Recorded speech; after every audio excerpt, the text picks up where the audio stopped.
order and will do the pledge of allegiance. Pledge allegiance to the flag of the United States of America and to the republic for which it stands, one nation, under God, indivisible, with liberty and justice for all. Wanted to note before we get going that we'll do our picture at the next meeting, because Jeff's online. You'll be in person if you could tonight. Okay, our first item on our agenda tonight is audience and citizens, and we have a parent here tonight. We go through the roles first, okay? A public address. The board may permit any individual or group to address the board concerning any subject that lies within its jurisdiction, except as noted below, during a portion of the board's regular or special meetings designated on the agenda for such purpose. Board of Education does not respond to specific questions during the course of public address, although a topic may be formally added to a board meeting agenda at a later time. The superintendent of schools may respond or clarify specific question or issue at the meeting or subsequent to the meeting, or the board chairman may respond on behalf of the Board of Education. All speakers must identify themselves by name and address. 3 minutes may be allotted to each speaker and a maximum of 30 minutes to each subject matter. The board may modify these limitations at the beginning of the meeting if the number of persons wishing to speak makes it advisable to do so.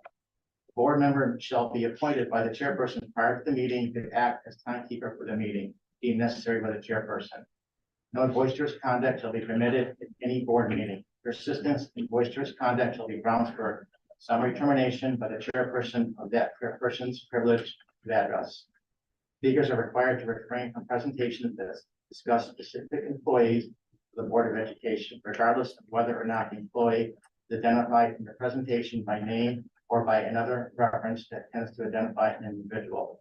Members of the public are encouraged to submit commendations, comments, charges, or complaints concerning specific employees to an appropriate administrator and or to the Board of Education under provisions Board of Education policy. Hi, my name is Denise Dobratz, and my address is 20 Pepperidge Trail, Tarrytown.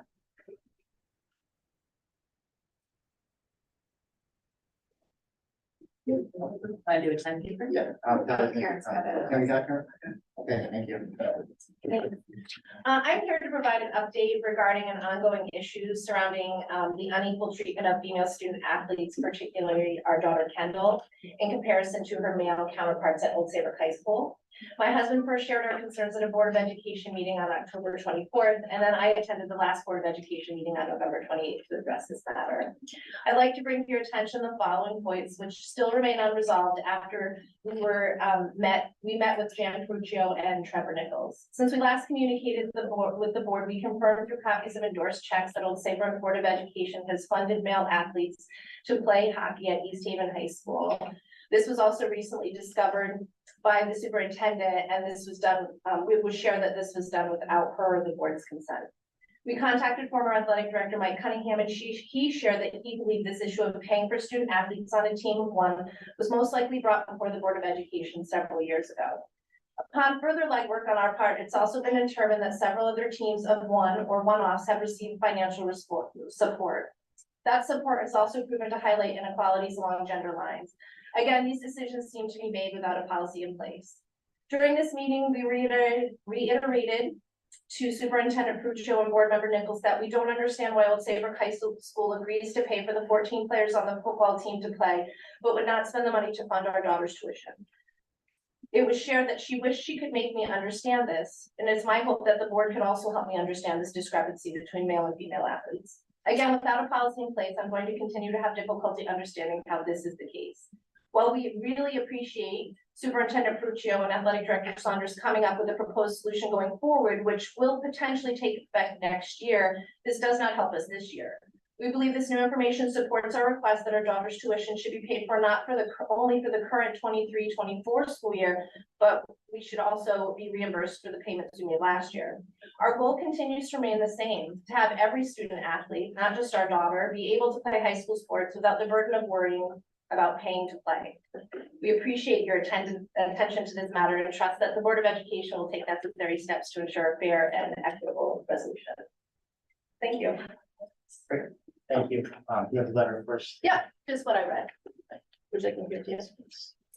I'm gonna, he instruct, Superintendent, Jeff Luccio to work with our athletic director, on a solution and get more information, and we are doing that, yeah, that's right. Yep. Okay. We have a meeting tomorrow. Thank you very much. Thank you. Thank you. Okay, next on our item will be reports from our student board of education representative. All right, so unfortunately, Sam could not be here today, so I will be sharing our report. So to start off with clubs, the health club, encouraged students to wear pajamas on this past Friday in order to raise money for childhood, cancer, for charity. They also, I didn't include this in the report, they're also hosting a bake sale tonight at the girls' basketball game, which is where Sam happens to be right now, in order to raise money for ALS. The Rambler is working on their December edition currently. And Ecology Club had a hike this past Sunday at Bushy Hill. Interact Club held the Frosty 5K on December 2nd, and they had a very high participation this year. They had about 100 runners, so it was a very successful event. College planning night was held on the 6th, where students and parents had the opportunity to go to the high school and learn about how to more successfully apply for college and what steps they should be taking in high school in order to be successful in their application process. And on the 7th, there was a class act captains meeting at Old Lyme High School, where winter sports captains for boys and girls basketball and track went to Old Lyme to meet with other captains of winter sports and were reminded of the class act standards for sports. For our extracurriculars, chorus day was held on November 29th and band day was held on December 6th. Both of these events were successful. They allowed middle school students to come and experience Old Saybrook High School firsthand and experience what a band or chorus concert might look like if they were to go to Old Saybrook High School. And I believe this is part of the strategy to keep as many students inside of the school district as we can. And auditions for the musical were held the week of December 4th. There was very high participation. Personally, I heard that there was so much participation that they almost didn't have enough roles for students because there were so many who auditioned. And the cast list came out this past Saturday. And then lastly, for sports, both basketball and indoor track have started. Boys basketball had a scrimmage against Guilford on the 9th, and girls basketball had a scrimmage against Waterford on the 7th. And then they have, of course, their home basketball game versus St. Bernard's tonight, where they're also having that fundraiser. And then that's it. Great, next week, board members, do you have any questions for? That's a question, great report. What's the musical? The musical is the Little Mermaid. Yes, thank you. And then I, if you don't mind, Yeah. did you hear about the opportunity to meet with the executive search firm tomorrow for the new superintendent? Yes. Great. Yeah. Do you know that students are taking advantage of that? I hope. I've not heard people talking about it. I know I plan to be there, Thank you. but I can also remind people tomorrow. That would be great. Thank you so Yeah. much. Great, thank you so much. Moving on, correspondence. Karen? We have no correspondence. Okay. Yeah, do we give a letter? The best you can, that's fine. There's some.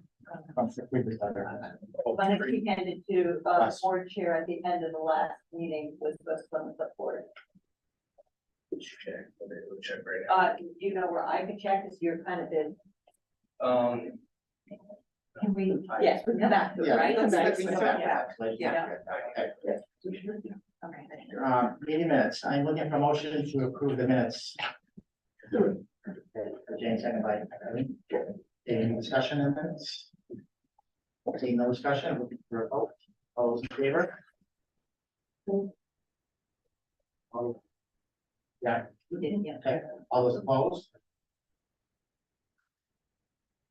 Was that a, Jeff, was that a, No, he was in there. okay, any abstentions? So moved, thank you. Okay, education issues for discussion, update on the budget, fiscal committee, Yeah, so there's one slide that Trent will show you when he gets back, and only one slide, but we did present the entire budget first time through to the budget and fiscal committee, which, as a reminder, since we've had some shifts, is chaired by board member Julius and populated by board member Henderson, Kennedy, and Eileen Baker. What could I forget? And we'll put up that one slide when the budget is, thanks. This is the slide that you saw at a combined meeting of Board of Ed, Board of Finance, only the third row is now populated. So you can see where the superintendent's budget is coming in originally. You can also see you can infer the work that has been done to get us from a 5.63 sustained services budget to a 3.38% increase year over year. A lot of work done by administrators, teachers, certainly Julie and Pam, Trent, me, and now the budget and fiscal committee is giving us some advice and moving us forward. I'll turn it over to the chair of the budget and fiscal committee. Yeah, I'll just echo, it was a very good presentation by Jan, Julie, and Pam. And as those of you who've been through this before know, they do a lot of work to ensure that it's a very appropriate budget, starting with the zero base and recognizing that there is a large percentage of things that are not controllable, budgets and salaries and benefits being a large part of that. So we had, it was good discussion on the content. They're taking back some recommendations, and I think we as a committee have good confidence that it's an appropriate and well put together budget, and we just have to manage things that get foisted upon us in large part. So we will have the board book, the budget book, and this presentation will be part of that out to you. I don't want to make a promise for you in there. And it's, as I'm out as of next Thursday, it would be no later than next Wednesday, so before break. Otherwise I don't go. It'll be ready to go. It'll be ready to go. So it will be your holiday gift from us. And then we will do a full presentation. I think the chairman and I think that we'll be ready to do that full presentation at the first meeting in January. yes. And thank you, Budget and Fiscal Committee, for taking the first look at it. Great, thank you. Thanks, Marina. Next item is the assessment presentation. Yeah, so I'm gonna turn this over to Dr. Fletcher. But he's put together a very comprehensive presentation about our next gen scores. Where, as always, where we have strengths and where we have areas that need to grow. What I'm really, the synergy that between, I'm pleased to say that what he's about to report and what we presented to the Budget and Fiscal Committee and our budget are so closely aligned that we almost didn't need these scores to know the work that we need to do. And I feel really good about that, at least, that we're on the right track that we have to deal with. So Maria, I'll turn it over to you.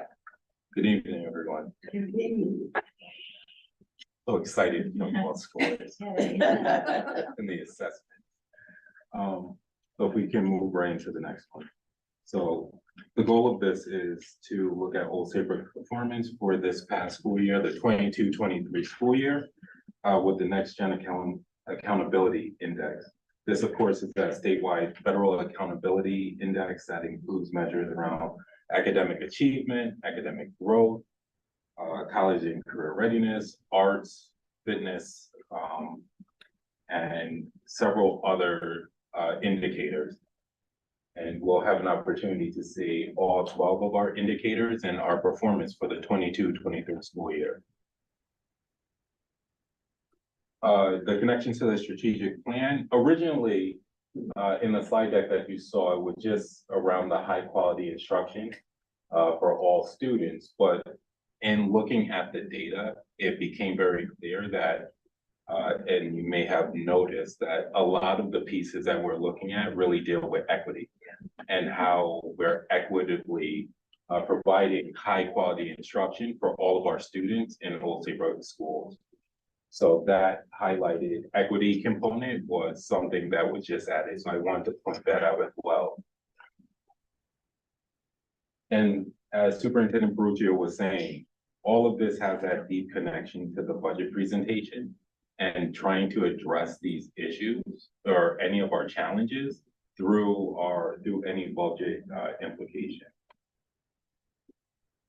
So when I onboarded last January, a lot of the testing calendar had already been set and the goals were already set, and very similar to what Superintendent Ferruccio was stating, even before we received our accountability index, a lot of the goals that are on the wall behind you are really preemptively addressing a lot of the needs and concerns. So I do feel positive and good about the work that we do have and what we're moving forward with.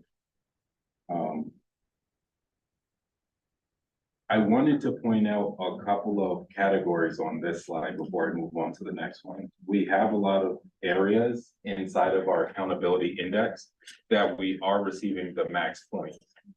Some of those areas are number 5, preparation for CCR, and the percent of students taking CCR courses. Same thing with our on-track graduation and our 4-year graduation cohort for 2022, and also our arts access. So I think the musical and the number of students who are signing up shows that like our arts access is pretty high and students are all for that. And our accountability index is also showing that as well. So this is an opportunity to just have a quick view of where we performed for this past school year. But if we take a look at the next slide, you can see some of the changes. So I was able to use not so much the index, but the percentage of points that we received from 21-22 to 22-23. And when we're looking at the majority of the categories, at least 5 of the 11 categories, there's statistically not really significant in one way or the other. Flat. It's pretty flat. That's one of the biggest takeaways from this, that we have steady performance. In the areas that we are showing steady performance that we can call out is like our ELA performance is pretty steady. Same thing with 1C with our math performance for all students remains pretty steady as well. We're seeing like a 1.1, or even in ELA for all students, there's a 0.1, which is not statistically significant. However, there are a couple of areas that we do have to point out, and some of those live inside of our 2A through 2D, primarily 2C and 2D, where we're seeing double-digit growth concerns in terms of our math performance. So that's one thing that I do want to point out is that when we're looking at the accountability index, we're measuring 2 components. One is student achievement, and the other one is growth. So how much growth are students making? When we're looking at that, we're only talking about students in grades 3, 4, 5, 6, 7, and 8. In grade 11, students are taking College Board Assessment, the SAT, for SAT day. High school students don't have a growth component. It's strictly achievement. So I wanted to point that out as well. Another point to point out with this is we're seeing a lot of the gap take place between how all of our students are performing and how our high needs students are performing. Now, our high needs students are made up of students who are receiving free or reduced lunch, our students with disabilities, as well as our multilingual learners. And we can see the difference between the all student score and our high needs student score, which is also relatively flat. So we're not necessarily closing that gap between how all of our students are performing in comparison to how our students with high needs are performing.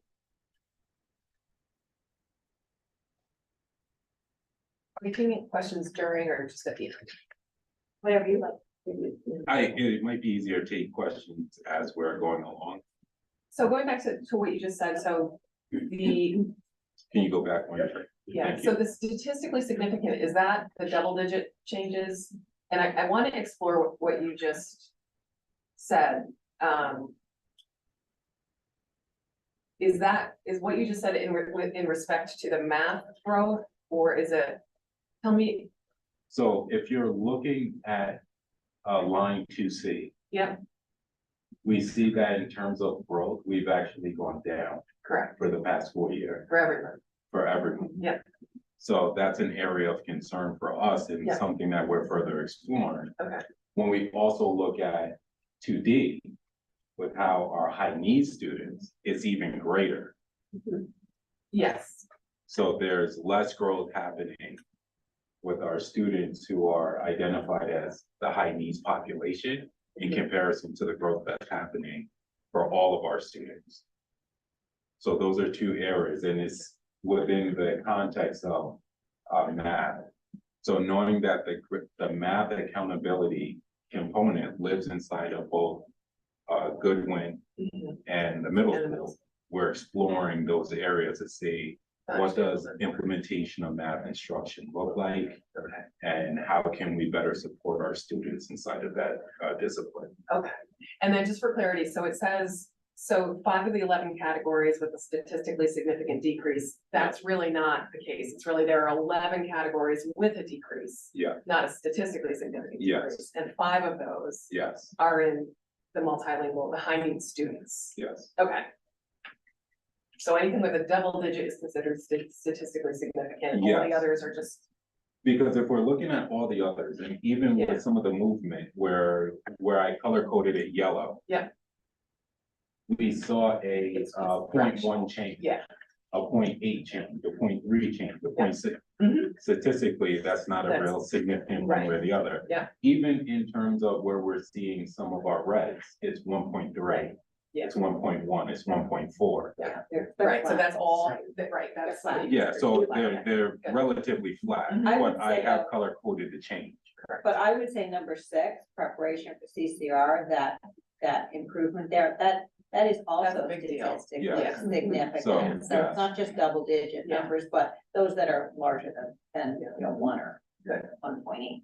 Okay, thank you. Chairman, question? Just a quick question if I may. So are you and your math team, confident with the current math curriculum program we have, or are you thinking about tweaking it, or, because we've had it for quite a while now. I don't think We've got two programs that are designed to complement each other at the elementary school and middle school, and I'd say really from It's been a while, budgeting, it's been a 6 while. years. Yeah. Yeah. Probably. Yeah. 5 to Yeah. 6, yeah. So using this program, we saw that huge jump in 18-19 to the positive. And now we see this decline. So it begs the question, is there something else going on? It's not the program, or does the program no longer meet the demographics that we have, the demographics? And that's some of what we're gonna cover. Yes, we're gonna keep talking about that. I think. Just a quick question, you want to tell me what CCR is? Career and college readiness. Thank you so much. Yes. Thanks. Jim? Yes, item number 8, the 4-year graduation, is that to say that all the students that enter as freshmen successfully graduated 4 years later? For number 8, we're talking about all students who are first-year freshmen who would make it through and receive a high school diploma in 4 years. And And if then- I could, I'm sorry. Yeah. And if I could just whine for a minute. Number 10, post-secondary entrance graduating class. Well, there's a shift here. Well, right, There's yeah. a shift. And there are some students saying, I'm taking a gap year. Mhm. I'm gonna go get a job for a while. I'm gonna go get a job with a company and they're gonna pay for me to go to school. So while the state reports this, then we have to report it, we have to show it to you. I don't necessarily think this is a bad trend. Unless we find out that our students aren't going because they can't afford it, they don't have any interest, they don't know what they wanna do, then we can get something we can do about that, right? Okay. And in terms of, I do feel like the math is quite alarming. So have we seen declines like that in previous years? I mean, where you're looking at, those kind of numbers, whether it's in math or other areas? Well, in previous years, historically, there was a concern in math and we addressed that through our coaching as well as the new Bridget, at the time, new Bridget math programming. So there had been concerns in math previously that we had addressed with support. I think part of the effort and work now is to revisit the curriculum as well as implementation of the curriculum to see where can we help support more. Jane, we took a math position and made it a full-time coaching slash, this board was part of that, made it a full-time position of coaching and instructional leadership as a result of performance in mathematics in the past. That is still in place. For Goodwin in middle school or for All all? grades, schools, yeah. That's still in place, and so, obviously these numbers are being shared with those departments and examining what has to be done differently. I will also share with you that I think a lot of folks are reporting a couple of shifts post-COVID. One is in mathematics, learning loss in mathematics, and the other one is the chronic absenteeism across the state. I just feel like when you're comparing it to 2021, 22. Yeah. It should have some of that maybe on. Right. I don't, and, with math being such a foundational, Yeah, oh, it's very we're stressful. built, how does this take us into Yep. high school? Getting these kids caught up so that they're ready for the high school curriculum. Yeah, absolutely. Okay.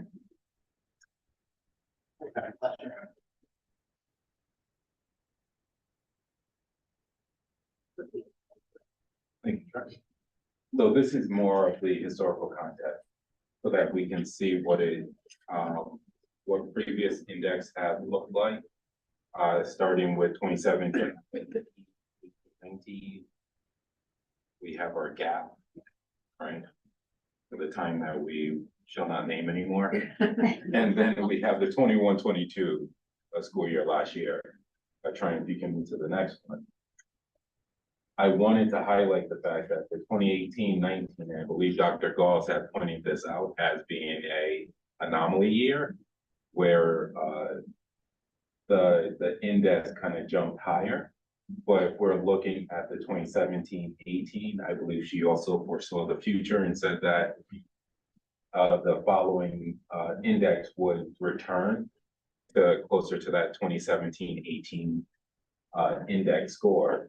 And we kind of see that when we're looking at like ELA performance, math performance, and then the accountability index overall at 80.3, and then last year being at 81.6.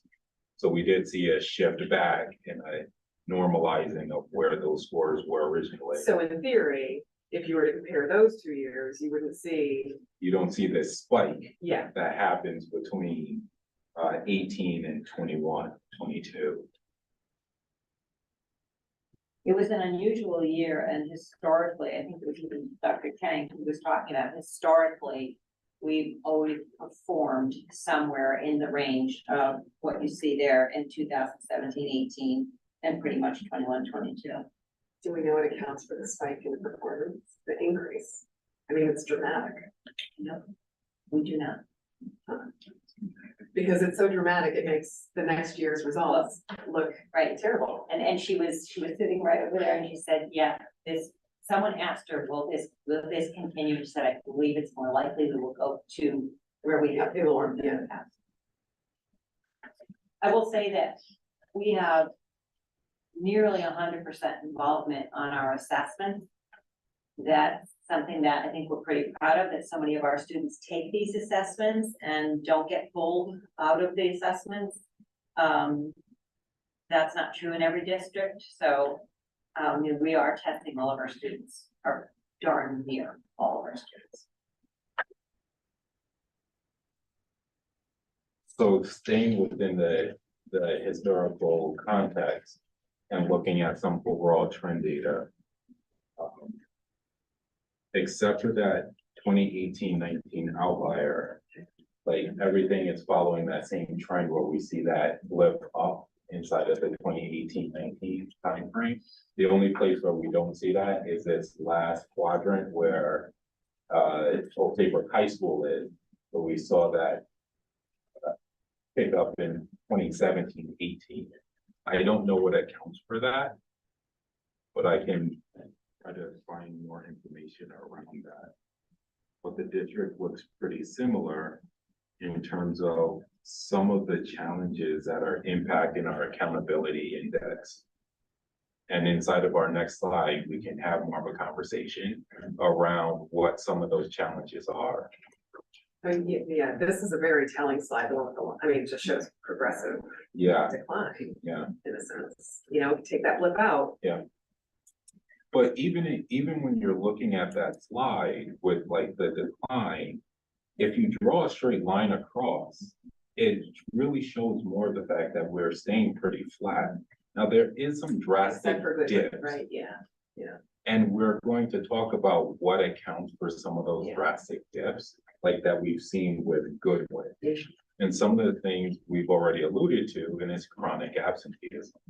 Like our chronic absenteeism rate rose last year. So that's something that we saw not only in Goodwin, but we saw it in the middle school and we've seen it in the high school as well. Now, there have been some proactive steps that have been made. Administrators, Sarah Smalley, as well as Dr. Kristen Bachman, have worked together to put more information out. The DLT has been working collaboratively to send that message out to parents and families around the importance of having kids in school. Because, I mean, sometimes we don't think about what is accounting for chronic absenteeism, and it's excused and unexcused absences past 18. So it doesn't matter if they're excused, they're all together. So trying to share that information with our families and really stress the importance. Trent has even helped to put a really eye-catching infographic out that went out with a lot of the newsletters that went out. So we're hoping that we're trying to get ahead of this and curb some of the chronic absenteeism that has happened in the past. I think it's also important to note that we are encouraging people with COVID-like symptoms to stay home, and no longer do we have the COVID, the freebie. Yeah. And during the COVID years, we had that language where it was counted, you know, it wasn't counted, and same thing with personnel, and that's all gone. Obviously, it had to go away, but now we are still saying, oh, you have the symptoms. Already knows stay home, yeah, that's true. Some of the absenteeism is related to students. Yes. So that's yeah, all you're students. saying, Yeah. so that the question is not necessarily in the favor, but sometimes in a more of a, let's say, more of the bigger cities.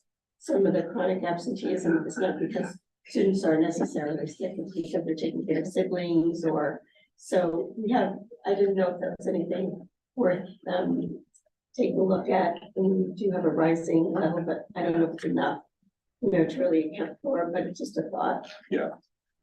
So that is something that we can look at, and even with the chronic absenteeism, we're seeing that the number is with all students, we saw like a 6.6 percentage point drop. And then with our high need students, we've seen a 5.9% drop. So we're seeing it pretty equal across the entire student population. But it is something that we can continue to explore. And anecdotally, look, from talking to administrators, this is not scientific, but there just seems to be a different attitude about attendance at anything. I don't just mean students, I mean adults, since COVID. And, I think there's anecdotally, more behavior of taking kids out of school to do different things. And I'm hearing from other employers, even outside of education, that they're experiencing this amongst employees as well. I don't know if it's something in our psyche that has changed, and I can tell you, CRE is not directly responsible for absenteeism. That's not, that's not under Director of Curriculum Instruction, but he's reporting on it. But Dr. Bachman and Ms. Smalley are working on a flyer for parents to understand the importance of attendance and what is absenteeism. What is an okay thing to be taking your child out of school for, and what do we need to be mindful of? And then, of course, we have some situations that are complex, individual students with complex situations that need to be treated on a very individual basis. Yeah. Go ahead. So, Chris, is there a benchmark? Like, is it considered 10% or 15% becomes qualifies as chronic absenteeism? Is there a state guideline? Yeah, the state, inside the accountability index, the state guideline is 18 days. 18 days. 18 days. So, in the data, have you noticed that is it more prevalent with upper level students or lower level students? Is there any? It's pretty consistent across all three. We have, we have students with 40 days out, 45 days out, and those are those specific issues. We do take action. I don't want you to think we just watch these numbers climb up. Administrators and secretaries have a process that they go through. It includes notifying the parent, your child's approaching such and such time, and you go through all the processes. Unfortunately, when you get to the end of the process, if you're not successful changing behaviors, you very often end up with a couple of options, all of which seem a bit nuclear. And one is to call DCF, or the educational neglect. Sometimes work with, other services, health services, 211, our own counselor, send a social worker to the house. But at the end of the day, it's very hard to force this unless you involve the authorities. And does chronic absenteeism, can it affect the ability to graduate because you have not met a certain, if it's a minimum of 18, does the cumulative effect of that result in not being able to graduate? So you can get loss of credit for not attending classes, at the high school level, and you can also obviously miss so much work that you can't possibly catch up. And is there any distinction for a student who may have a chronic illness that would keep them home? Because you provide services. Then you work with the family to create a plan to provide services. Whether that's a mental health issue or physical health issue. Okay. But this is around 50 students, right? Roughly 50 students throughout the entire, across that's a large number. I just wanted to say that we do have a policy in our policy book that the policy committee had actually adopted or needed to reevaluate that speaks directly to absenteeism. So we have something that's embedded in what we do. Trying, if you can go to the next slide. Yeah. It's easier to look at a lot of this as a themes, and I try to highlight some of the themes inside of the light blue.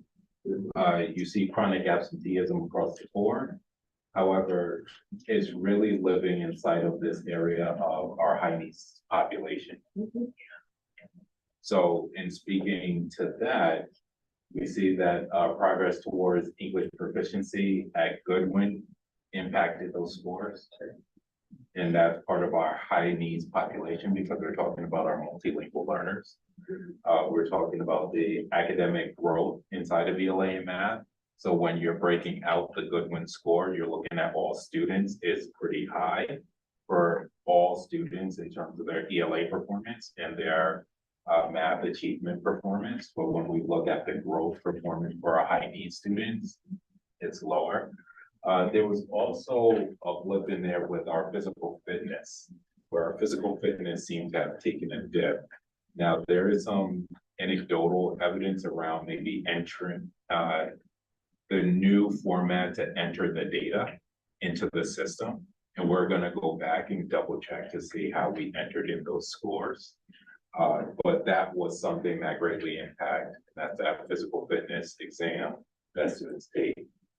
We see that same thing, even though I didn't highlight it in blue, at the high school as well, the physical fitness, in terms of its participation. So participation in the exam counts towards the index as well. So raising that is one of those quick fixes that we can do that will really greatly impact our performance index. And there's no reason for us to lose points on participation in an assessment of physical fitness. So this is non-scientific, this is just secondary data, right? So that's the standard physical fitness test, it's this many Or push-ups assessments, yeah. and like do your flexibility and everything. Do our gym classes actually support the conditioning of students to pass these tests? Because again, anecdotally, one hears that we've kind of changed the approach to our gym classes where, you know, we're not really exerting ourselves and again, I haven't seen the curriculum, but anecdotally, one hears that what we do in gym class doesn't necessarily prepare the students for those fitness tests. So we should really throw Yeah, those so fitness tests. if I could, I actually watched the teachers administer on one day, at the middle school, the physical fitness assessment. Yeah. And based on watching the kids know what to do, I would say someone had taught them how to do that. I can't speak for Goodwin or the high school, but I know you've already started to have conversations. And we are starting to have conversations around like how we're better preparing students for those physical fitness exams. With our new physical education teacher at Goodwin, she is already starting to incorporate a lot of those moves. Even though the students don't take it until I believe 4th grade, she's already incorporating a lot of those skills that students will be taking inside of the lower grades. So that is in preparation for those students. So there is a lot of proactive moves that are being made. But something that we have to make sure that we're doing is having all students participate inside of it, because just the participation alone has such a negative effect for like not only our accountability, but just anything we're doing inside of class. Yes. So that's what we're really trying to work. And I've had some preliminary conversation with some of our phys ed teachers at the high school around like how things are being structured, and also working with our ILT member, James Hessler, around this issue as well. So he's looking at that, and the ILT, the instructional leadership team, is actually meeting to have a deeper conversation around this, as well as our district leadership team is looking to meet on this. And we're really focusing our energies around academic achievement, academic growth, chronic absenteeism, the post-secondary entrance rate. And as Superintendent Perugio was stating, like that is not 100% in line with some of the other career opportunities that the state is moving forward with, Right, and some yeah. of the things that we're doing. Doesn't match their messaging. Yeah. Yeah. But we're still taking a deeper look at that, and James Hessler was like, can we also have a deeper dive into the physical fitness component of this? So this is what's on both DLT's mind as well as our ILT members. What's the impact of enrollment on these? Because we're talking percentages, right? So you're looking at a cohort, but it's not an equivalent cohort because right, your 8th grade is a blip and moves into high school where we're no longer measuring growth, and it's replaced by a 3rd grade that's a lot smaller. Then your percentages can drastically change just based off of that. So how do we account for that, or do we? We can't. And they don't. It's not, included in the formula. And the other demographic information that is impacting this is the change in our demographics, the percentages the budget fiscal committee just saw in the budget presentation we are comprised of more high need students than we have been in the past. And so that is the group that we need to target to help them improve their performance, because they're a bigger percentage of our population.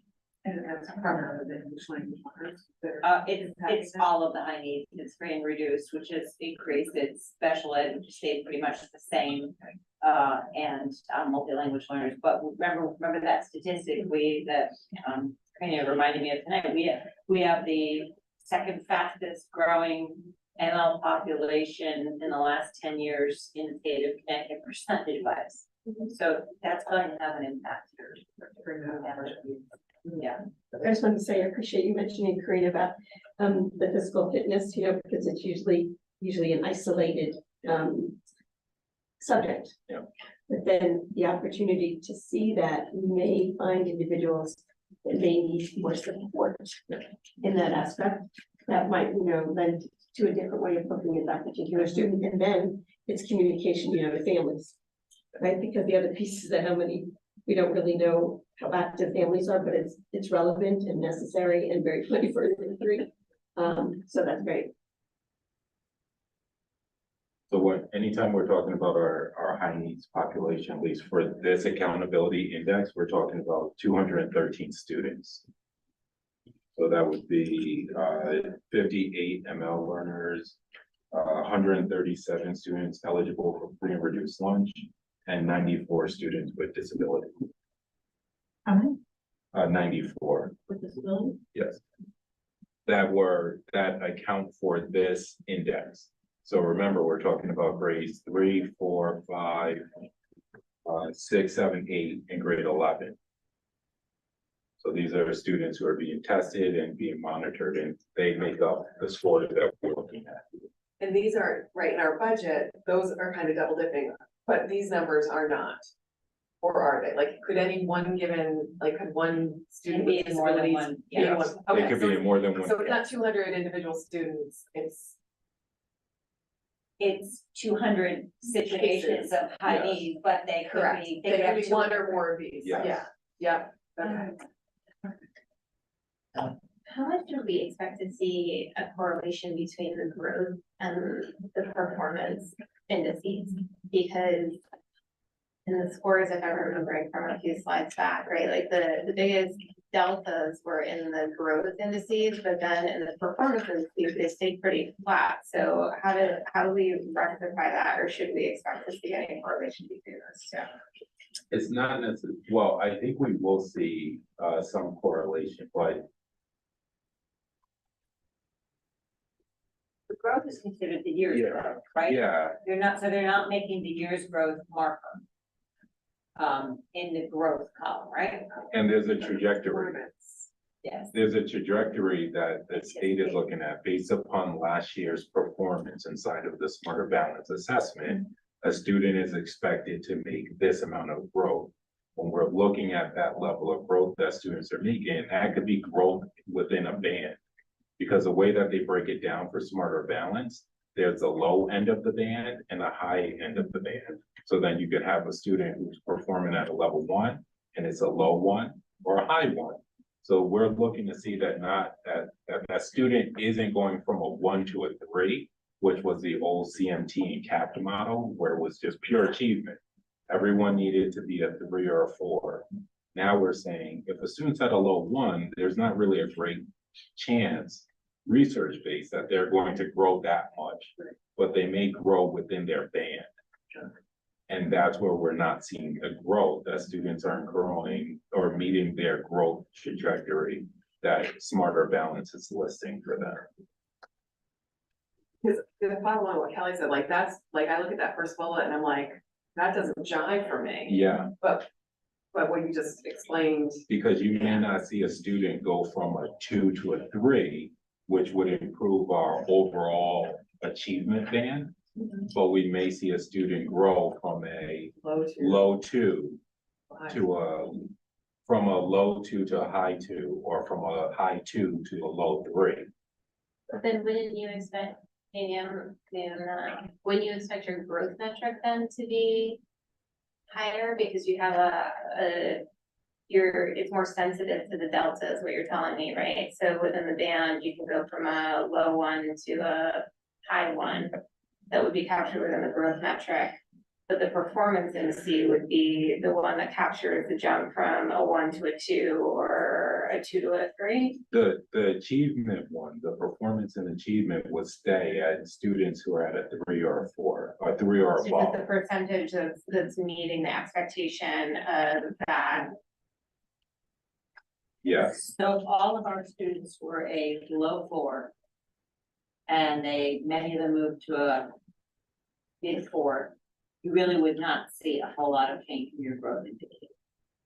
not a lot of change. in growth. Because they're already so high. Yes. I hope.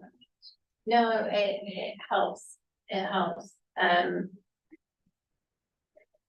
I guess with the performance in here we've had, it looked like it was hovering around like the 70s, right? Like the 70, 78, don't quote me completely.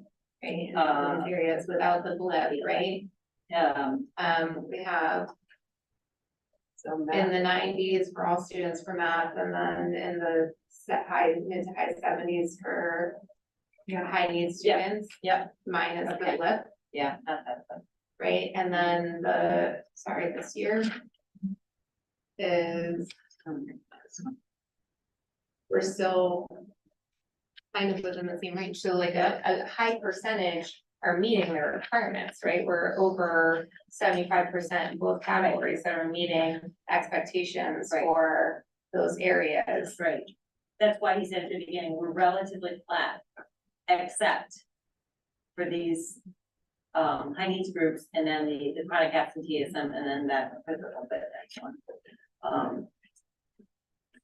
We're relatively flat overall, if you're comparing year over year with the exception of 18-19. Again, I mean, I don't want to take everybody's time up, I can maybe sort that out, I'm trying to. If we have 75% or above in all categories that are already meeting the performance standard, then the growth, right? So if I was understanding you before. Yeah. Then those that are already meeting the metric, basically, you're not really going, you can rule them out kind of the growth metric, because you're not gonna be able to see as much of a delta there. So then we're really looking more at the 25% that don't meet those standards, where you would expect to see a higher percentage in growth or jump or to see that delta. And that's where we have the biggest change year over year.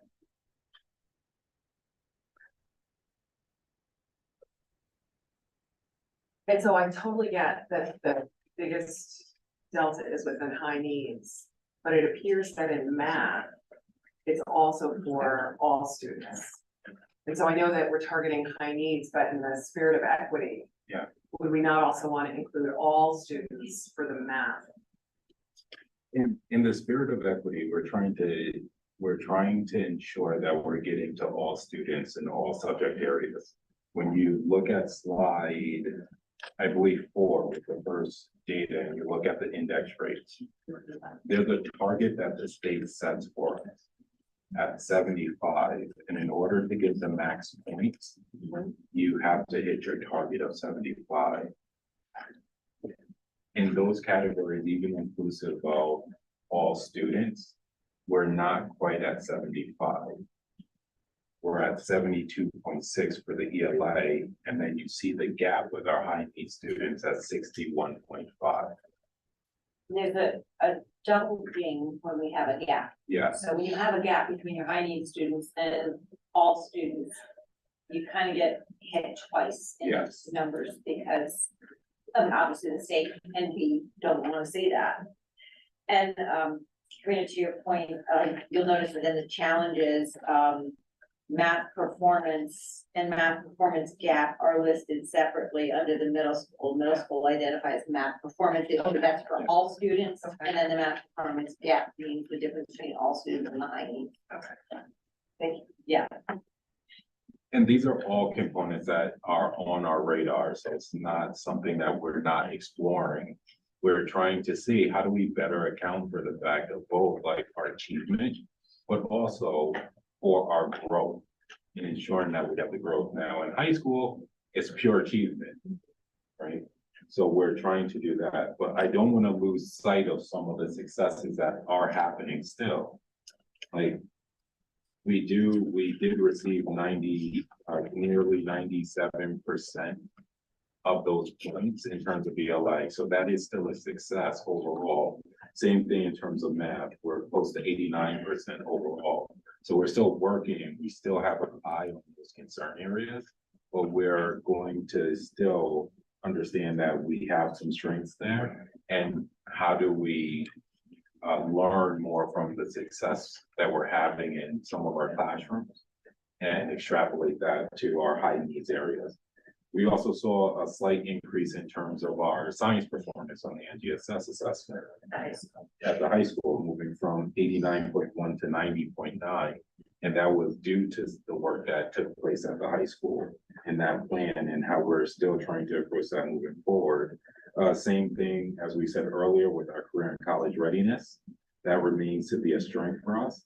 Even though the exit interviews that we're hearing of students taking gap years and having other opportunities, but we still have a relatively strong percentage of students who are taking these courses and passing the exams. And then, of course, art access is extremely strong in the district.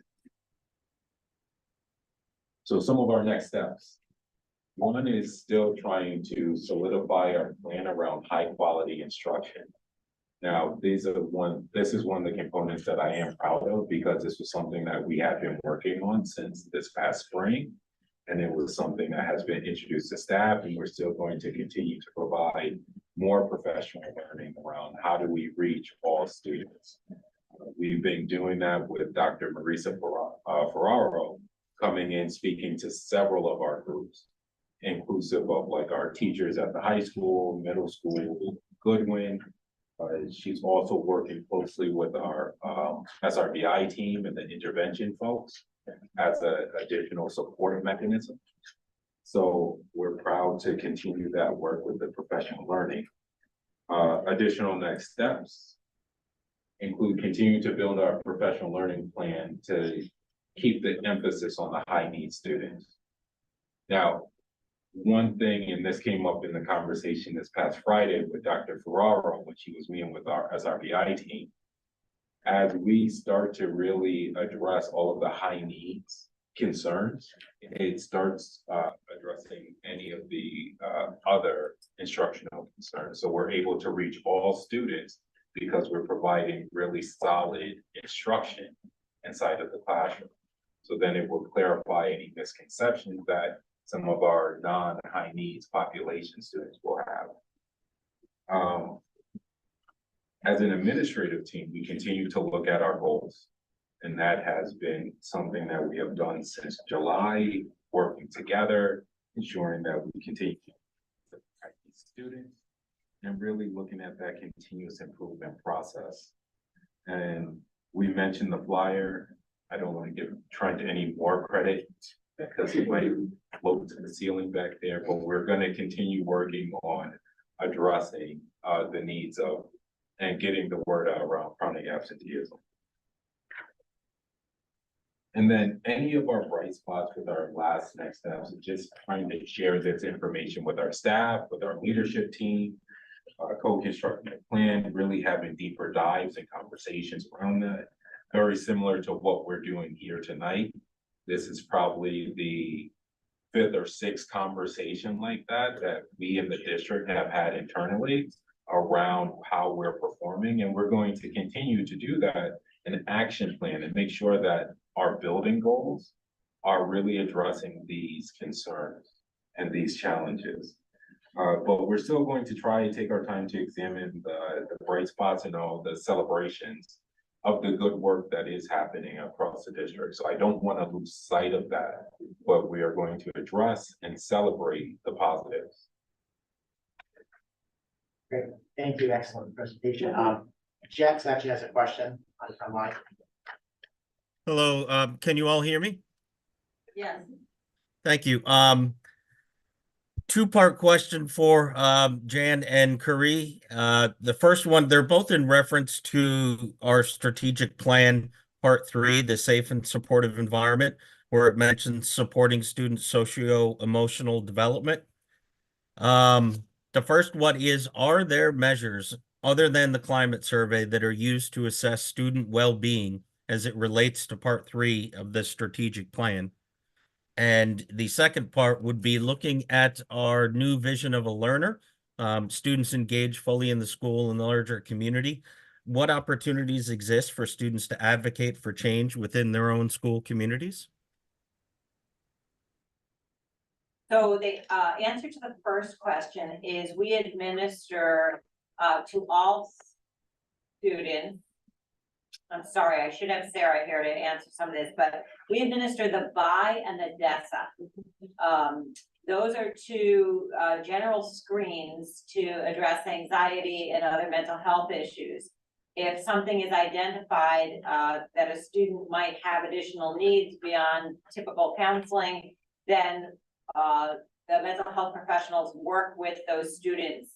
And additional testing is done and programming is put in place. So yes, we do that in our schools every year.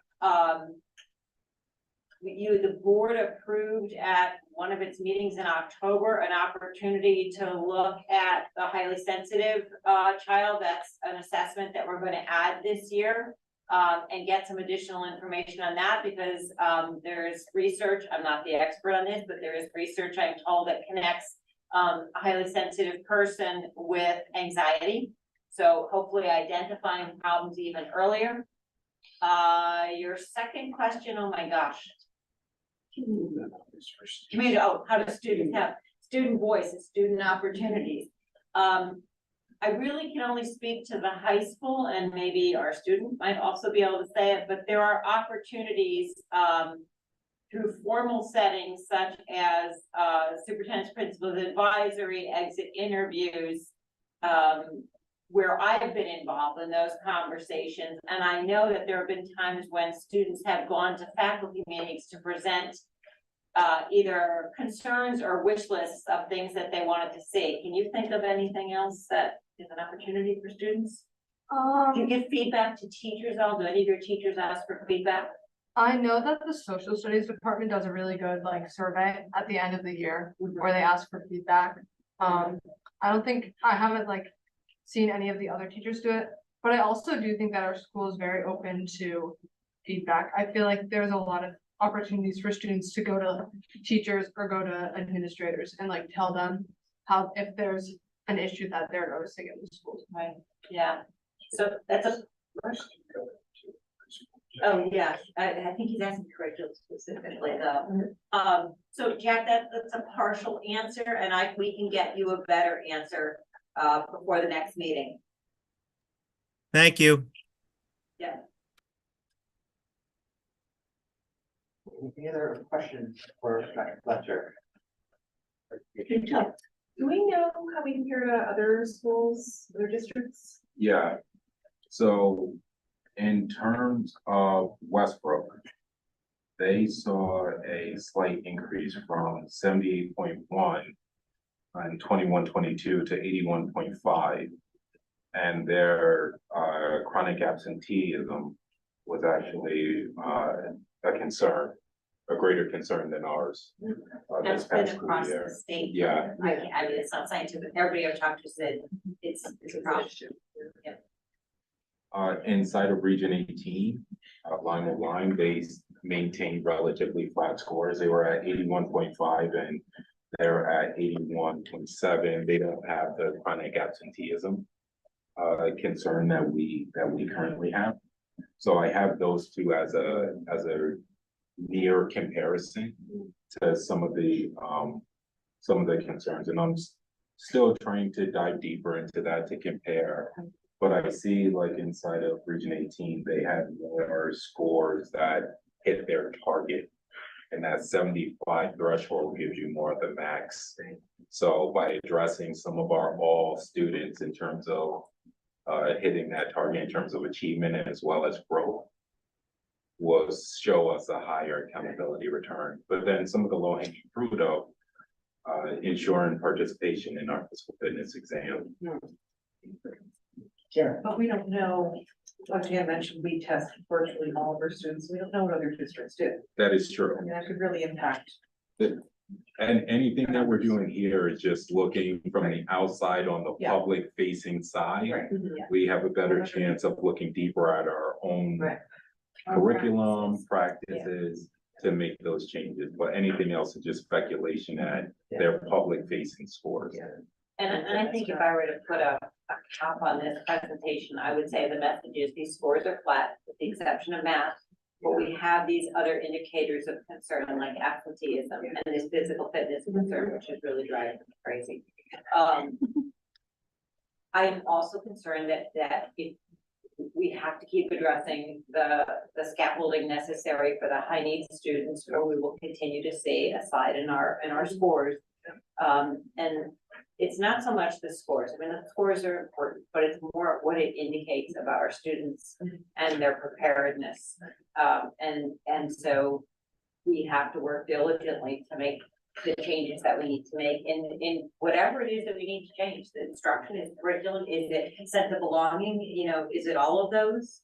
So that's where we need to focus our attention. And as I said at the beginning, we started this work well before we did these numbers, because we knew that there were going to be concerns in that area. Thank you very much. Moving on, the appointment of OSP as representative to the Eastern Connecticut Health and Medical Cooperative. So, as you know, our beloved Julie Templeton is retiring. And she is, I'm not allowed to say that too many places. She's one of 2 votes on the Eastern Connecticut Health and Medical Cooperative, which is the consortium that we are involved in to purchase insurance and to be self-insured. I'm the second vote. So as I'm asking for the board to appoint, that I can share with the ECHMC board of directors, that we'll have a replacement for Julie's vote in Pamela Stewart. So move. Second. Any discussion? All those in favor? Aye. Aye. All those opposed? Abstentions? Thank you. Okay, the next item on our agenda stems from a request on our request list, professional codes of conduct for educators of Board of Ed policy. Yeah, so this is in partial response to something that was requested as an agenda item. And give me a minute, I'm sorry, I'm drowning in a sea of paperwork over here. No, I've got the actual documents that I printed out and put some notes on. I'm sorry.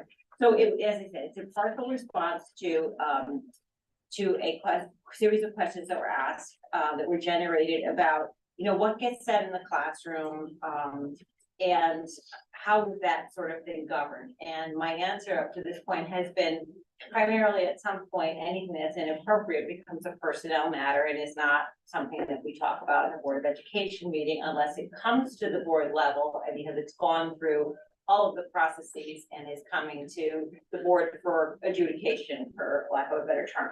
So while I can't talk about specific incidents in a board meeting, I can talk about how we go about making sure that what documents we use, what processes we use, and what guiding documents we use to make decisions about situations like that. And what I didn't include in your packet, but that does exist, is the teacher's contract. So if we're talking about certified teachers, it says in the teacher's contract that if there's a concern or a complaint about a teacher, that the person bringing the complaint should go to the teacher first. And so that's sort of one of our guiding documents. The others are board policy, code of ethics and professional responsibilities for personnel. This doesn't differentiate type of personnel, but it's personnel. And I'm gonna just highlight things that I think are germane to the posting that was requested. You know, they have to maintain a just and courteous professional relationship with students, parents, staff members, board members, and others. That's number one. Number two is making the well-being of students fundamental value of all decision-making. I was gonna skip a few here. Number five is important, obey local, state, and national laws clearly. And six, adhere to, implement, and as applicable, enforce the board's policies and administrative rules and regulations. And I've had occasion to talk to people about more than one of these things. This isn't just a paper document. We do have these conversations. We've done training on this. Number seven, avoid using positions for personal gain. That's one that through political, social, religious, economic, or other influence. And then I'm going to skip down to number 11, unless there's one you want to talk about in there. Refrain from engaging or participating in any activity or conduct, whether on or off duty, that is incompatible with the proper discharge of the employee's official duties. Anything that would erode the public's trust in the employee's ability to fill his or her professional duties. We've done professional development with the teachers union on this very issue. Matter of fact, we're talking about maybe doing it again, just because we have some new staff. About, you don't want to post a picture of yourself driving with a beer in your hand because you're breaking the law and you are certainly eroding trust. So you can't do those things and you can't appear to do those things without eroding trust. And the second part of this policy, number 12 basically says don't lie. Number 13, don't accept gifts. No special considerations, and I know some of these don't directly address the request. But there are two things here at the end that are important to note. Our policy references the Connecticut Code of Professional Responsibility for teachers and the Connecticut Code of Professional Responsibility for administrators. There are other companion documents that we might use in a situation where we have a potential personnel matter, and that would be the non-discrimination policies for our student, staff, and the community. There's also curriculum exemption that parents can exempt their children from certain curriculum, because I think one of the related topics was about, resources used in topics that get covered. So I also put in your packet the Connecticut Code of Professional Responsibility for school administrators and for teachers. And again, read through to see what I thought was germane to the topic. I actually love these two documents. I think they really represent who we're supposed to be as professionals.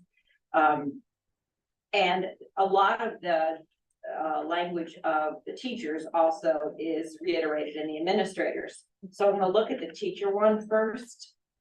Under responsibility to the student, and I really think that's what we're focusing on.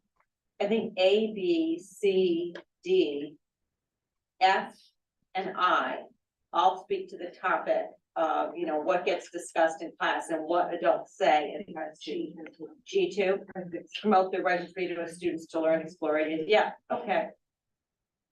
And basically it says it's your job to teach the democratic principles and processes, to not in any way, to show compassion and teach others to show compassion for all other human beings, regardless of who they are. Provide access to all points of view, which I think is incredibly important, and I have talked about that at convocation and at other events. It's not our job to tell people what to think. It's our job to help people think. And then I think the other one, responsibility, that I really focused on, is over in the far column, responsibility to the community, not knowingly misrepresent facts, encourage the community to exercise its responsibility to be involved in the formulation of educational policy, promote the principles and ideals of democratic citizenship, and endeavor to secure equal educational opportunities for all children. The administrative one, again, the first section, responsibility of students, very, very similar. But it's also about, the next level, ensuring quality education for all students, promoting ongoing development of evaluation of curriculum, being involved in writing curriculum and making sure curriculum, is high quality. But also the responsibility of the community, don't misrepresent facts, obey all laws.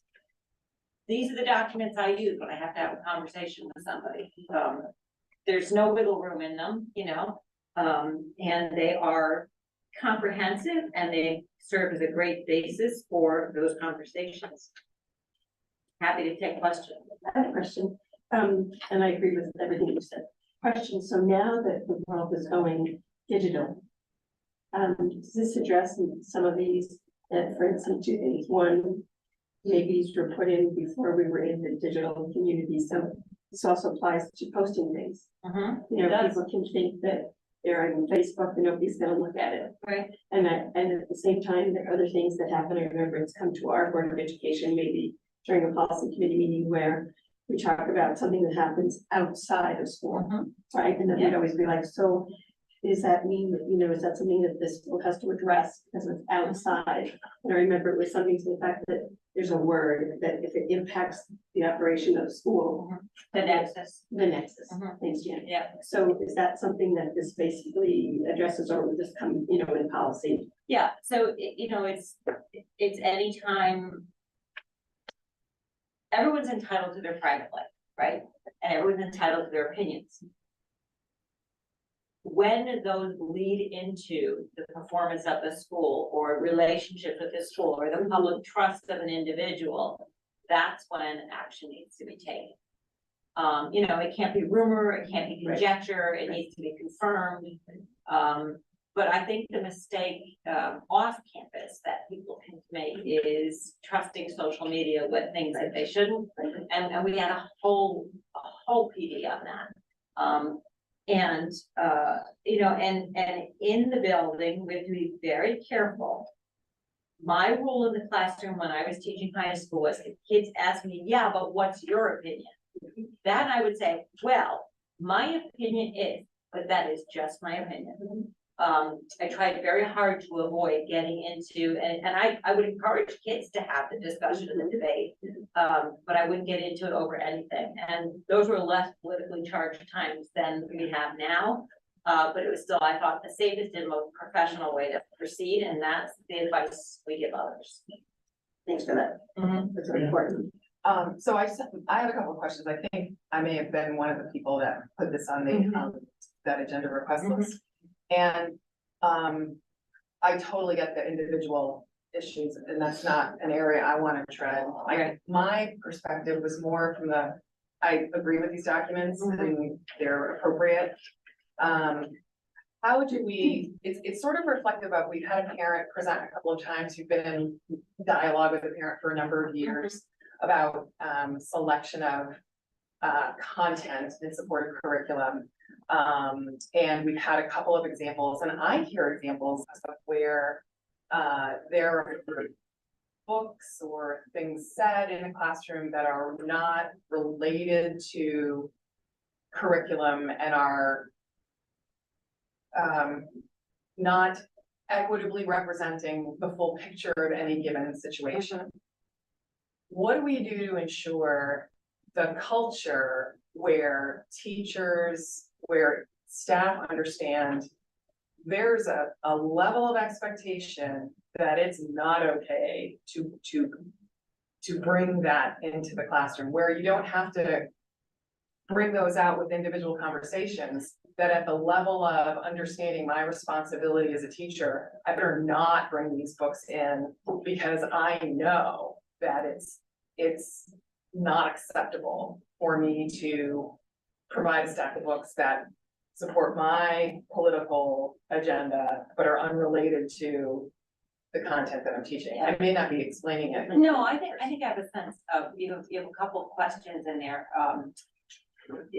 So you're walking a fine line between creating an accepting environment. So, and making sure that everybody knows that they have someone to talk to in the building, and that that they can share who they are with someone. And so opening the door to do that, but then knowing what to do with that information. It's not the sort of thing that if you're a classroom teacher, you're gonna keep to yourself, you're gonna go to the guidance office and say, help me support this student, or I'm turning this over to you. Having something on your desk that you're reading, as long as you're not sharing it with the students, and it is not Inappropriate. inappropriate, would be one thing. But if you're teaching an art class and you're talking about something in current events as part of the class, then that's something that we would question, where does that fit in the curriculum? You know, how does that support your curriculum? But also, it's gonna be very hard to codify what a casual conversation might look like. You know, while I might, you know, talk about my dog, you know, someone else might want to talk about, you know, something else that you don't want to say. I'm sorry, I can't talk about that with you.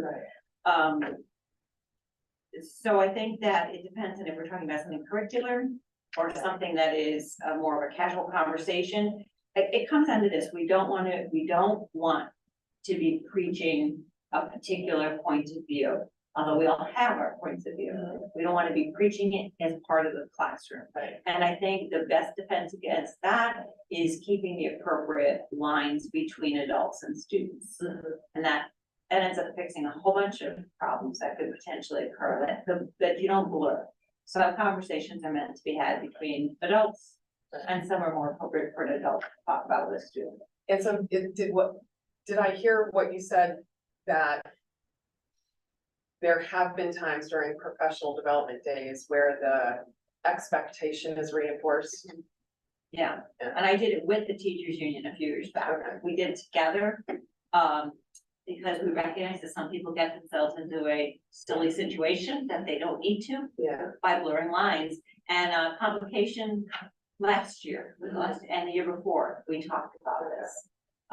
Cause like, you know, and this is a benign example, but like, I know when I go to work, right, I go into work 2 days a week, and I know the expectation for dress code on those days. I have to meet certain criteria, and it's not, I may wanna wear sweats, but I can't, it's not acceptable. And so that's the same sort of cultural expectation that I think staff should understand, that, because like again, this is an unproven, this is just secondhand information, that a teacher in their class had a stack of books about gender related issues, and it was not a health class, it was, I think, like a social studies class, all on their desk. And when a student asked, why do you have these books here? It was, well, you know, if you're interested in reading and learning about this, they're available for you, but it's not curriculum based. So I would think that a teacher there's a lot, that's the line, that's not relevant to your curriculum. And while you may feel there's an opportunity to make a student feel comfortable, is it relevant to what's being taught? And do the teachers understand that there's a level of appropriate, you know, what's appropriate to bring in, what's not? And again, I think if it's brought in professional development to say, look, here's what we have to uphold as professionals. The teacher wasn't, but the teacher wasn't referring to those books, or, you know, somehow incorporating them into instruction. They're just there for a student who may. Right. Why are they there? What's relevant to the, right?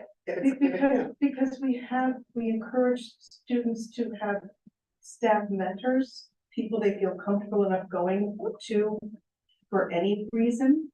The connection is, the relationship is. Right, and I think those relationships. So it's just sitting on my desk, and I'm talking about something completely unrelated, that's curriculum. If I have I'm just thinking, you know, I'm not a teacher, but if I have a student that has interest in whatever topic, you wanna take that phone? Sure. I'm not talking to you about it, but. I just getting a fine line. I guess just. What about the student who's not comfortable with that?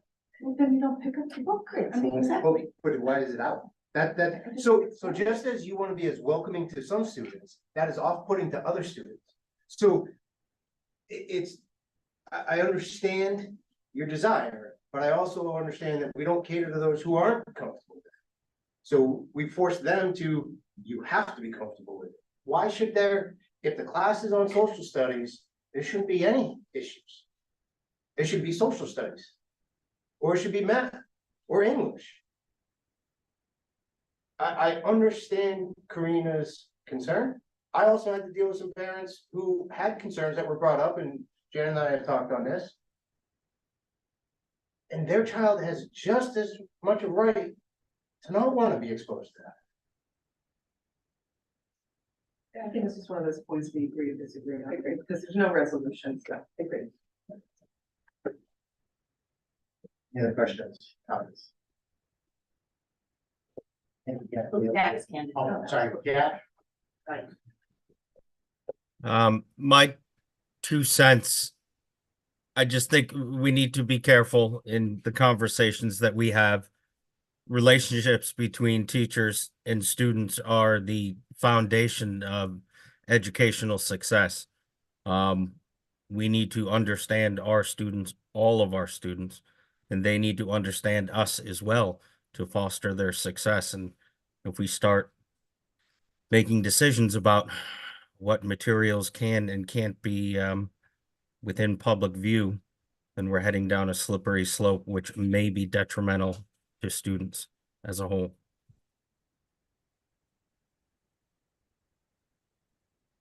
I would just be concerned that there's a slippery slope about that anything goes.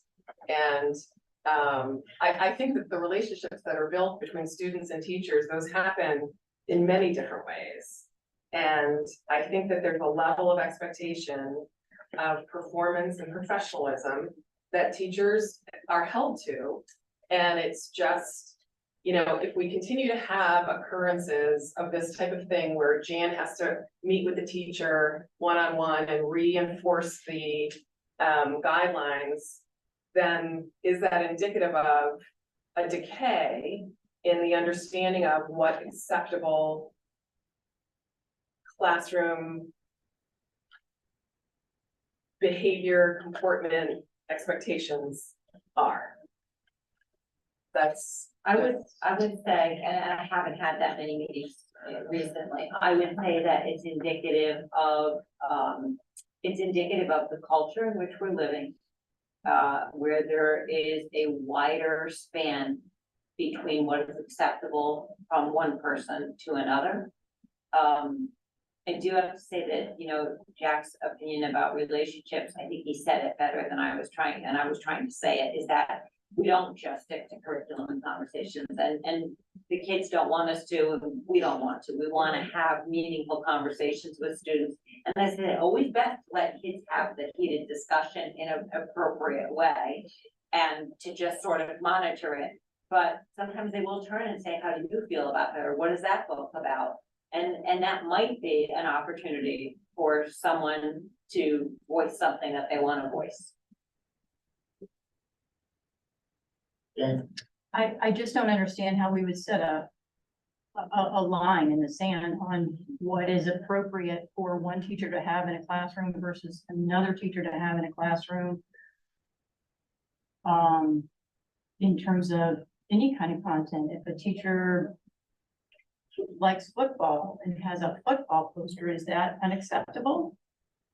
I don't think we're talking about football. Well, it could be, but I'm not, well, what are we talking about? Well, I gave an example. I shared an example that was shared with me by a parent. And I think Steve has some examples. And I think that's an excellent example of if the student is having questioning things, looking to guidance as they're going through, you know, in high school, a lot of transitions, a lot of change, developing into an adult, and wanting to make sure that they feel accepted as to who they are. I should hope Old Saybrook school districts are going to make sure that every student is going to feel safe and have someone to turn to and have materials available for all different types of situations. And I don't see how that affects a student who might not be like that. I don't understand how that would take away from, for example, if you have a Bible on a school shelf, is that gonna be offensive to someone who is a Muslim? If you have the Quran, is that gonna be something that's offensive to a Christian? Do we have those in school? We don't use those, but not that I'm aware of. I used to teach from the Bible and in English. I used to teach the Old Testament for the poetry. And it was considered acceptable at that time. I don't know if anyone's still doing that. But there may be a reason why someone would want that in their room, not to teach from, not to preach from, certainly not. But I don't know, would we object to that? I don't think I would. I think nobody is saying anything about, I think everybody would agree that there should be the relationship between children, students need to feel comfortable and safe. The question is about appropriate materials relevant to the topic that is being taught in that classroom. And is it appropriate to have gender-based literature in a stack on your desk if you're not teaching, if you're teaching math or if you're teaching social studies, when it's completely irrelevant to, it's like putting the candy dish on the desk and saying, help yourself. I think we're micromanaging the district. I'm just sharing it. I don't see not how it's so. either. I think it's a reference to somebody who would want information that they might not be able to get at home. So then we should put it in all classrooms. And I'm just trying to tie it back to conversations that have been brought before the board about appropriate balanced curriculum. And so, and how do we reinforce that expectation about appropriate balanced curriculum? And I would just say that I think curriculum is one thing. That's the program that we're sponsoring. We have some folks out at the high school who are largely the mental health professionals who have certain emblems on their door to indicate you can talk to me about anything. And I think that this is, I wonder if this isn't an attempt to do the same thing, to say you can talk to me about anything. And to give a certain group of students a sense of belonging. I would imagine there are many students who don't have books or things like that on their desk because they don't feel like they'd be the best person to talk to about that.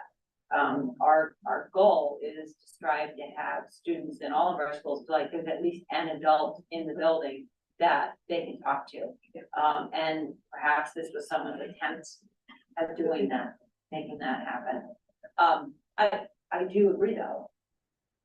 If we're presenting curriculum and this is math class, it should be about math. If it's social studies, it should be about social studies. That's different. And that is something worthy of being addressed. You know, you start with what standard in mathematics or what standard in social studies are you teaching? Because it doesn't match anymore. Thank you, but it's nothing fun. It's nothing discussed. Exactly. Okay. Moving on, I am looking for a motion to go into executive session by our superintendent. Our budget control director, and for purpose of discussion, possible, of the transportation conflict extension. Do I have a motion? So, second. Second. All those in favor? Okay. Sorry, who's the second? Second emotion, Steve? I think he made a motion. I think Eileen seconded it. Oh, Our chair is Steve. So, well, let's take a quick 5-minute, Right, okay, bye all, thank you so much. Thank you. Well, not all. Three.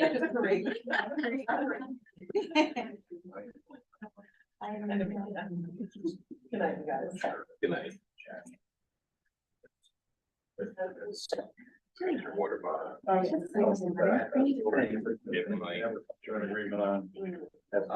Okay. You're going on. Right. Don't go on the side, don't go on that side of it. To make it, think we're changing too quickly. Yeah. But I do agree, there should be, you know, some guardrails there, so that Right. people don't go breathing off the traffic. So I. I can put it. Legal. I could put it. Let's put them on a laptop, let's show them like and a video for now, but we go on to different line. Put camera on a mobile different. Okay. Yeah. Yeah. You want me to, Paul, how do you want to do this? I'm just gonna tell you now. Okay. Jack, can you hear me? No, what's the meeting? Yes, I can. So, logistically, I have to kill the audio and the video, while we go into executive session. Yeah. So I'm gonna email you right now a separate Google Meet link, and I'm gonna put it. Okay, I don't know. So that way you can participate in executive session. But I just was gonna say no. Do you want to- Okay, so I will leave this Yes, you will leave this. and I'll look in And then- my Gmail for another one. Yes, yep. Thank you. Okay, I'll send it in a minute.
Maybe just coming back. We're back. That's Trent's little. Okay, so it's now 8:55, come out of executive session. Karen? Yeah, so we have a motion to add an agenda item. Oh, okay, there's. Yeah. Oh, back in the session. Include bid waiver for the transportation. Okay. I guess the discussion. Favor? Aye. Aye. Opposed? Abstentions? So voted. Okay, all those in favor of the bid waiver? Make a motion that we do a bid waiver for the transportation contract. Second by Jane. Discussion? All those in favor? Aye. Moved. And then I make a motion to approve the proposed transportation contract as presented. Second. Second by Steve, discussion. Okay, all those in favor? Aye. Aye. Opposed? So voted. Before we adjourn tonight, we will,